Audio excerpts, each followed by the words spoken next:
구독자 여러분들 안녕하십니까, 김영 대표입니다. 자, 오늘 7월 28일 월요일 마감 브리핑 시작하겠습니다. 자, 오늘 삼성전자가 약 23조 원 규모의 대규모 수주 공시를 내면서 이제 급등을 했죠. 이거 몇 달 만인가요? 7만 전자를 이제 회복하고 제 애프터마켓에서 7만 300원까지 거래가 되고 있는데, 계약의 주체가 밝혀지지 않았다가 그냥 금액만 이제 공시를 했었는데, 일론 머스크가 먼저 이제 이게 공식 발표가 아니라 이렇게 자연스럽게 알게 된 거죠. 테슬라의 발주였습니다. 확실히 일론 머스크는 대단한 사람이에요. 테슬라가 지금도 이제 목표가가 줄줄이 하향되고 있고 전기차 시장 업황 회복은 더 둔화될 거다라는 얘기들이 나오고 있어요. 그리고 가장 강력한 이제 상승 모멘텀이었던 트럼프와의 관계가 깨진 상황에서 좀 돌파구를 찾아야 되는데, 시대가 제가 계속 강조드리지만 2차 전지 전기차, 물론 미래의 이제 전기차 시대가 되긴 할 테지만 아직은 수요가 없고, 지금 현재 상황에서 미래에 이제 가치를 두고 있는 사업이라면 AI밖에 없다고 그랬죠. 지금은 그냥 AI의 시대고 아직도 발전하고 있는 시대예요. 그래서 이게 고평가냐 아니냐를 지금 따질 때는 아니라는 얘기를 제가 계속 드렸는데, 테슬라도 일론 머스크도 이제 이 AI 사업에 본격적으로 뛰어드는 겁니다. 이 대단한 이 흐름이었는데, 이 기사부터 한번 보면은 11개월 만이네요. 그 장이 열리기 전부터 이 계약 규모를 발표를 했고, 작년 삼성전자 총 매출액의 7%, 반도체 부문 단일 고객 기준 최대, 대단한 겁니다. 이게 이제 테슬라로 발주처가 공개가 됐는데, 일론 머스크가 자신의 트위터에, X에 삼성의 새로운 대규모 텍사스 공장이 테슬라의 차세대 AI6 칩 생산을 전담하게 될 거다. XAI를 이미 만든 일론 머스크고, AI 칩에서는 도조 칩이라는 걸 이미 이전에 만들었었던 이제 테슬라이기도 합니다. 자, 그래서 삼성이 테슬라의 파트너가 된 거예요. 이런 구조가 된 거죠. 엔비디아와 하이닉스, 테슬라와 삼성전자, 이런 구조가 될 거다라고 제가 이전에 얘기 드린 적이 있었어요. 애플은 자체 생산할 거고, 자체 생산 아니면 커스터마이징이 가능한 기업으로 선점해서 할 거고, 또 애플이 경쟁사인데 삼성전자 파운드리 요청하기엔 좀 애매해 보이잖아요. 물론 충분히 사업을 진행할 수 있는 거지만, 그래서 사실 테슬라가 가능성이 높다라는 얘기를 드렸는데 결국에는 그렇게 됐습니다. 그래서 계약 몇 배가 더 커질 수 있다라는 얘기가 지금 나오고 있는데, 이 AI 칩이 어떻게 보면은 이거는 굉장히 우리가 생각을 많이 해봐야 되는 건데요. 미래형 플랫폼에 쓰인 이 AI 칩이잖아요. 휴머노이드, 데이터 센터에 쓰인다라는 것은 GPU로 간다는 얘기고, 휴머노이드에 쓰인다는 것은 AI 칩, 이쪽으로 간다라는 얘기인데, 요거보다 이제 뭐 이전에 했었던 계약 얘기가 나오고 이런 얘기가 나오고 있는 건데, 이거에 대한 중요한 부분은 뭐냐면, 이거는 이제 지금까지는 엔비디아의 납품을 목표로 삼성전자도 계속 퀄 테스트를 위해서 시제품을 찍어냈잖아요. 근데 이제는 테슬라가 주문하는 것에 맞춰서 만들어줘야 돼요. 그러면 테슬라가 설계 도면을 넘겼을 때 이 설계 도면을 삼성 파운드리 적합하게끔 맞춰줘야 되는데, 이거를 하는 업체들은 이제 팹리스 업체들이에요. 그래서 지금 파운드리 협력 업체들이 일단 주가가 상승하기는 했죠. 주로 이제 테스트 업체로는 두산 테스나가 오늘 급등했고, 블랭크마스크의 SNS텍, 장비 위주에는 뭐 이제 HPSP가 가장 유명하고, 이오테크닉스나 파크 시스템즈, 패키징의 네페스, 또 하나마이크론, 이렇게 뭐 관련주들이 형성이 되어 있는데, 이 이외에도요, 지금 뭐 AD 테크놀로지 뭐 다들 올랐는데, 오후장에 테슬라가 이제 이 발주처라는 게 나타나고 나서는 어디가 올랐냐면 퀄리타스 반도체, 가온칩스 등등이 급등을 했습니다. 이들이 뭐냐면 팹리스 업체들이에요. 그래서 반도체 전반으로 파운드리는 물론이고 팹리스, 뭐 제가 여러분들한테 여러 번 말씀드렸던 제주 반도체와 같은 뭐 이런 기업들의 주가가 이제 본격적인 탄력을 받을 가능성이 굉장히 높아졌습니다. 특히 볼 수 있는 게 이제 미래 반도체를 좀 봐야 될 것 같은데요. 제주 반도체, 미래 반도체 모두 상승 흐름 나올 수 있는 분위기가 됐죠. 그래서 반도체 관련주 전반에 이제 훈풍 불었습니다. 그리고 보통 삼성전자가 7만 원을 넘어서는 이 시기가 되면요, 와, 대단한 거 아닙니까? 삼성전자가 6%? 이거 웬만한 종목 상한가예요. 시가총액이 지금 400조가 넘어가는 해서 오늘 400조가 넘은 거야. 그럼 이 정도라면 지수가 폭등을 하고 신고가가 나왔어야 돼요. 근데 아쉽게도 지수가 폭등을 하지 못했고 신고가는 나오지 못했습니다. 그 이유가 뭐였냐면요, 가장 중요한 건 지금 현재 한미통상협의가 진행이 되지 않았다라는 겁니다. 이게 이제 가장 큰, 어떻게 보면 우리나라의 약점이다라고 할 수가 있는데, 근데 이건 어쨌든 8월 1일이 지나가면 체결이 되든 안 되든 소멸될 악재이자 호재예요. 그래서 이 한미 관세 협상은 뭐 지금 어쩔 수 없이 미국 압박에 이제 농산물 시장을 뭐 개방해야 될 거다, 이런 얘기들 나오고 있고, 그리고 특히 소고기 시장을 전면 개방하면 이게 제2의 광우병 사태다, 뭐 이런 얘기까지 나오고 있는데, 뭐가 됐든 일단 체결이 돼야 됩니다. 체결이 돼야. 왜냐면 거기가 가장 큰 시장이잖아요. 아니 이게 똑같아요. 이렇게 그 대형 아파트 단지에 내가 상인이야. 그런 시장 있잖아요. 알뜰 시장을 하는 그 시장 상인이야. 그러면 저 아파트 단지에 들어가야 이 알뜰 시장 물건을 많이 팔아서 이윤을 남길 텐데, 저 시장에서 우리한테 협상안을 제시해서 이거 안 되면 못 오십니다, 다른 알뜰 시장 업체랑 할 거예요 하면 못 들어가는 거예요. 그럼 우리는 그 협상안을 맞춰줘야 되잖아요. 물론 너무 불합리하면 말이 안 되죠. 그러면 다른 상인들도 안 가겠지. 근데 다른 상인들이 동의를 했네? 그럼 어떻게 해야 돼요? 저 아파트 단지에 들어가려면 다른 상인 모두가 동의했으니 나도 어쩔 수 없이 일단 요구 조건을 들어줘야 되는데, 그 사이에서의 이제 디테일한 협상안들을 잘해야겠죠. 될 거예요. 될 수밖에 없는 거고. 자, 그래서 양지수가 여전히 답답한 흐름을 보이는 것은 뭐 이런 부분이라고 볼 수가 있겠고, 올해가 아니고 올해. 그래서 어쨌든 지금 시장 분위기는 올해 눌려있던 이 반도체주의 수급이 돌았기 때문에 이제는 이 한미통상협의만 진행이 된다면 활발한 장세를 기대할 수 있을 거다라고 생각이 됩니다. 자, 오늘 수급 동향은 외인기관 코스피 시장에서는 쌍끌이 매수, 코스닥 시장에서는 매도였어요. 당연하죠. 대형주로 일단은 자금이 크게 갑니다. 이거는 어쩔 수 없어요. 지수를 일단 끌어올려줘야 되기 때문에 먼저 대형주가 가는 거고, 그 다음에는 밸류체인 개별 소형주들이, 스몰캡 시장의 소형주들이 상승을 하는 겁니다. 자, 내일 이슈는 항상 있는 매크로 일정들이 있고요. 국채 입찰. 이 국채 입찰의 결과가 또 중요할 텐데, 그건 이제 내일 나오는 거 보고 그냥 다시 또 안정되어 가는 흐름이기 때문에 내일 흐름을 봐야 알 수가 있을 거고, 지금 관심 섹터와 종목을 제가 지금 보고 있는데, AI 관련주랑 조선주, 그 다음에 이거 제가 이제 공란으로 남겨둔 이유가 AI 관련주에 반도체와 하드웨어, 소프트웨어 다 들어가요. 그리고 오늘 조선주도 빵 터졌죠. 그리고 이제 여기 스테이블 코인이나 상법 개정, 뭐 정책주라든지 최근에 비만 치료제나 뭐 다양하게 있는데, 사실 이게 쓸 수가 없어요. 지금 상황에서는. 왜냐면 하루하루 매일매일 바뀌어갑니다. 그래서 오늘 특징주라고 얘기를 해준 종목은 내일 바뀌어요. 그래서 사실 지금은 스테이블 코인이 맞아요. 왜냐면 이번 주에 입법이 될 수 있다.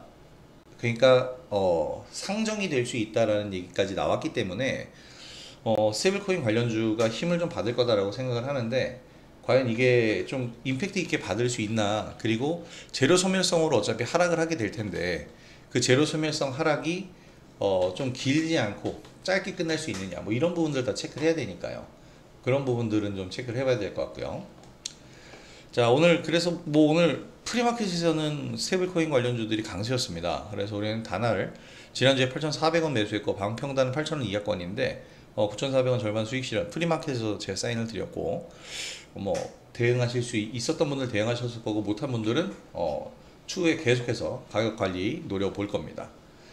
자, 일단 앞서 설명드린 부분입니다. 안정적인 수급 상황이 가장 중요한 거고, 통상협의가 체결되면 일단 가장 중요한 게 통상협의가 체결이 되게 되면 대형주 중심의 상승 슈팅 분위기가 나올 수 있을 거예요. 이게 이제 제가 말씀드린 부분인데, 하루하루 상승 섹터가 바뀌잖아요. 그러면 개별 종목들, 그러니까 상승 섹터를 추종하는 개별 종목들이 영향을 바로 받죠. 그래서 매일매일 바뀌어요. 그러면 이 종목 움직임이 시장 흐름과 달리 상당히 변칙적인데, 이렇게 되면 어떤 현상이 일어나냐면, 어제 이제 주도 섹터를 매매했을 거 아니에요. 오늘 예를 들면 오늘 반도체 섹터를 매매했어요. 근데 이제 매매라는 건 매수하고 매도하는 건데, 오늘 요만큼 올랐다고 다 파는 게 아니잖아요. 원래 주식이라는 건 그렇게 하는 게 아닙니다. 상승 추세를 갈 종목이면 반복 매매해야죠. 물론 상승 쭉 하고 매도했는데, 절반 매도했는데 쭉 내려서 매수가까지 이탈할 정도로 하락하면 정리하는 게 맞지만, 시장 상황이나 뭐 이런 것들 체크를 해야 되니까요. 대부분은 이제 매수를 하고 나서 추세를 타고 가야 이게 정확한 상승인 거거든요. 그래서 매매하고 보유했다면 오늘은 이제 그 종목이 그대로 남아 있잖아요. 어제 매매했던 게. 그럼 오늘은 어제 매매했던 걔네들이 아예 쥐죽은도 사라져 버려. 새로운 종목을 매매해야 돼. 이게 며칠만 반복돼도 종목이 좀 꼬입니다. 지금 약간 그런 상태가 됐고, 오늘 이제 반도체주들 설명드린 대로 이런 모습을 보여줬어요. 반도체주 어제까지 어땠어요? 하방 경직이 대부분이었습니다. 뭐 오늘 오른 SNS텍도 오늘 장대 양봉이 있었지만 한 2주 동안 쭉 하락을 하고 있는 그런 상태였었고요. 그나마 SNS텍이 추세가 좀 좋았죠. 그래서 볼 수 있었던 종목이고, 그래서 일단 뭐 지난 거래일까지 활발했던 섹터들 오늘 쥐죽은 듯 조용해졌습니다. 뭐 화장품, 비만 치료제 안 보죠. 삼성전자 임팩트가 크니까. 근데 매일매일 이런 부분들이 계속 돌아가면 반복돼요. 근데 이번엔 좀 기대할 수 있겠죠. 삼성전자라는 것은 이제 규모가 다르니까. 이게 저는 본격적인 상승 흐름이 아니고 흐름을 준비하는 단계라고 볼 수 있다고 생각해요. 주도력을 가진 섹터별로 일단 수급이 유입이 되고 있고, 바닥권 눌려있던 종목들에 한 번씩 수급이 유입되니까 바닥권에서 수급 유입되면서 한 번 이제 살아날 수 있는 이 매물소와 함께 강력한 의도성이 있는 수급이 들어왔다라는 거죠. 자, 그래서 활발한 시장 만들어낼 것이라고 생각이 되고 있고요. 만들어낼 것이다라는 예상을 할 수 있고, 이 타이밍 기다리면서 지금 수급이 유입되고 또 바닥권에서 수급이 유입된 종목들을 매수하고 있는 상태입니다. 아직 뭐 확실한 상승은 없고, 이제 상승하는 종목들, 오늘 반도체가 그렇잖아요. 반도체주 관련 섹터는요 100종목이 아니고 수백 종목이에요 지금. 근데 여기서 지금 뜬금없이 이제 두산테스나나 뭐 AD테크놀로지 뜬금이 없는 건 아니죠. 올라갈 이유는 충분한데, 얘네들이 올라갔으면 얘네들의 역할하는 다른 기업들의 주가는 왜 못 움직이냐는 거지. 같은 오히려 더 밀접하게 연관돼서 사업을 하고 있고 계약 규모가 더 큰 기업들이 있는데, 오늘 오른 종목들은 오늘 이 관련 뉴스가 그 종목들에 걸려 있을 뿐이에요. 그래서 저는 이런 부분들이 어떻게 보면 지금 모든 종목들에 다 수급이 들어가 있을 수는 없으니까 개인 투자자들이 그래도 관심 좀 없었던 종목들 위주로 들어가 있었다라고 생각이 됩니다. 자, 그래서 통상협의 체결 등 한 번에 이제 모멘텀이 제공이 된다면 지금 준비하는 종목들로 일시에 수익이 터질 수 있을 거다라고 보기 때문에 지금 뭐 조급하게 우리가 생각할 필요는 없을 거예요. 그래서 이제 삼성전자 보여드린 대로 이런 흐름을 보이고 있고, 두산테스나의 이 모습은 이런 모습을 가지고 있는 반도체주는 굉장히 많아요. 오늘 오르긴 했어. 오후에 올랐죠. 퀄리터스 차트 거의 같은 구조입니다. 가온칩스 거의 같은 구조죠. 근데 가온칩스 같은 경우에는 지난주에 한번 요런 큰 임팩트 있는 움직임이 있었는데, 가온칩스가 이때 뭔가 이슈가 있었을 거예요. 제가 그 파악을 한번 했었는데 7월 22일이죠.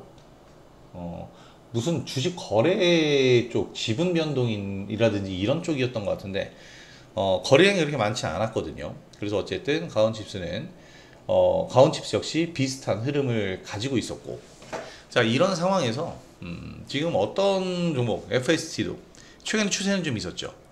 SNS 그렇지만 그래도 횡보 구간들이 좀 있었고, SNS텍 역시 마찬가지로 고가 찍은 다음에 지금 조정 구간이 7월 15일부터니까 딱 2주입니다. 이런 기간들을 눌러놓고 상승을 지금 종목들이 해요. 워트 같은 경우에는 더 뭐 좀 심한 경우죠. 아예 움직임이 한 석 달 동안, 두 달 동안 없었던 그런 모습에서 이렇게 상승했는데, 이런 종목들이 이제는 수급이 들어왔기 때문에 여기서 추세가 전환될 수 있는 강한 모멘텀을 찾았다는 거예요. 제가 여기 상반기 여기 2월 달에도 이런 모습이 있긴 했는데, 이젠 연속성이 좀 생겨야 되겠고, 이젠 기대감이 아니고 테슬라의 이 테슬라와 삼성전자의 계획이 확정적인 거기 때문에 여기서 상승 모멘텀을 얻는다면 지속력을 갖출 수 있을 겁니다. 제가 그랬죠. 상반기 때는 정책주들이 쭉 올라왔다면 이제 하반기에 바통을 반도체 관련주들이 받아서 상반기에 하이닉스를 비롯한 다른 종목들이 올렸다면 하반기에는 삼성전자가 역할해주고 밸류체인들이 상승하면서 상승 흐름이 나오는 게 가장 이상적인 움직임이다. 지금 그런 움직임이 나오고 있는 겁니다. 또 그 가운데서 이 AI 반도체 관련된 것은 정부 정책이기도 하고 정책을 또 기대할 수 있죠. 또 여기서 기대할 수 있는 부분은 하이닉스의 밸류체인과 삼성전자의 밸류체인이 공유되는 기업들은 또 상승 흐름을 더 크게 가져갈 수도 있을 겁니다. 자, 그래서 이렇게 반도체 관련주들 우리가 계속해서 지켜봐야 되겠고, 아이고야. 하나 마지막으로 이제 종목 하나 보자면, 진짜 오늘 이렇게 얘기 드릴 종목은 많은데 그만큼 매일 개별적으로 종목들이 움직여서 그게 답답한 겁니다. 아우 정말. 효성중공업인데, 효성중공업은 이제 2분기 어닝 슈퍼 서프라이즈가 나왔어요. 예상했던 것보다도 이제 어마어마한 호실적을 거뒀다, 이런 얘기들이 이미 예상이 돼 있었고 나왔는데, 목표가 150만원 제시를 받았고요. 이거 금방 갈 거예요. 왜냐면 지금 이제 황제주가 됐기 때문에 웬만한 이제 개인 투자자의 종목이 아닙니다. 수급이 한번 그냥 들어온 수급은 지금 들어온 애들이 수익을 봐야 되기 때문에 더더더욱 높일 거고 그렇게 올라갈 거예요. 2분기에 폭발적인 호실적 어마어마하죠. 지금 매출액이 전년 대비 28% 성장, 영업이익은 162% 성장. 자, 이렇게 효성중공업이 커지고 있고요. 이 영향을 전력설비 관련주들이 받아줘야 돼요. 근데 오늘 올라간 게 이제 산일전기 한 종목만 지금 상승을 했는데, 일진전기 4% 정도. 산일전기는 우리가 5월달에 이제 매매를 하던 종목이었고, 지금은 이제 제가 다른 종목 이거 계속 강조드리고 있는데, 제일일렉트릭 좀 눌려요. 근데 이것도 역시 가야 될 자리에서 지금 상승 보이시죠? 이거 저번에도 얘기 드렸죠. 프리마켓에서 움직이고 그대로 밀어버리는데 거래는 또 없어. 그러니까 이게 지금 개인 투자자들이 들어와 있을 법한 종목들, 그리고 이전에 매물이 있는 종목들에서 매물 소화 과정이 일어난다, 이렇게 보셔야 될 겁니다. 그래서 충분히 상승 가능성이 있으니까 계속 관심을 가지고 우리가 지켜봐야 될 종목이 될 겁니다. 자, 오늘 이제 시장 자체는 좀 지지부진했지만 그래도 이렇게 외국인 기관 수급 쭉 들어오면서 만들어주고 있죠. 자리를 만들어주고 수급 상황을 만들어주면서 상승 슈팅이 나올 준비를 딱 하고 있어요. 발사 대기를 하고 있단 말이에요. 이런 상황에서 한미 통상협의가 이루어진다면 이제 그때부터 정말 빵 하고 출발할 겁니다. 협상을 위해선 우리도 카드가 필요한데, 그 카드 중에 하나가 이제 바로 이 하나오션이에요. 그러니까 조선주. 오늘 그래서 신고가를 내줬는데, 지금 제가 작년 12월부터 매수를 하기 시작해서 쭉 가져오고 있는 그런 종목이고, HJ중공업 같은 경우에는 이제 4월 28일 날 매수. 오늘 윗꼬리가 좀 길게 말리고 있는데, 어쨌든 이 중공업들, HD 현대중공업도 역시 마찬가지. 이 조선주 카드가 쓰일 수 있기 때문에 이 조선주들이 지금 움직이고 있는 상황을 우리가 좀 활용을 할 필요도 있어서 조선 기자재라든지 이런 쪽도 관심 가지고 근데 이쪽은 좀 장기적인 관점에서 봐야 돼요. 장기적인 관점에서 좀 볼 수 있겠다, 이렇게 우리가 정리를 할 수 있을 것 같습니다. 그래서 이번 주에 이제 통상협의가 어떻게든 진행이 될 거고, 그 진행되는 상황에 따라서 시장 분위기가 바뀔 때 빠르게 또 수익을 회수할 수 있는 그런 대응 전략으로 진행하도록 하겠습니다.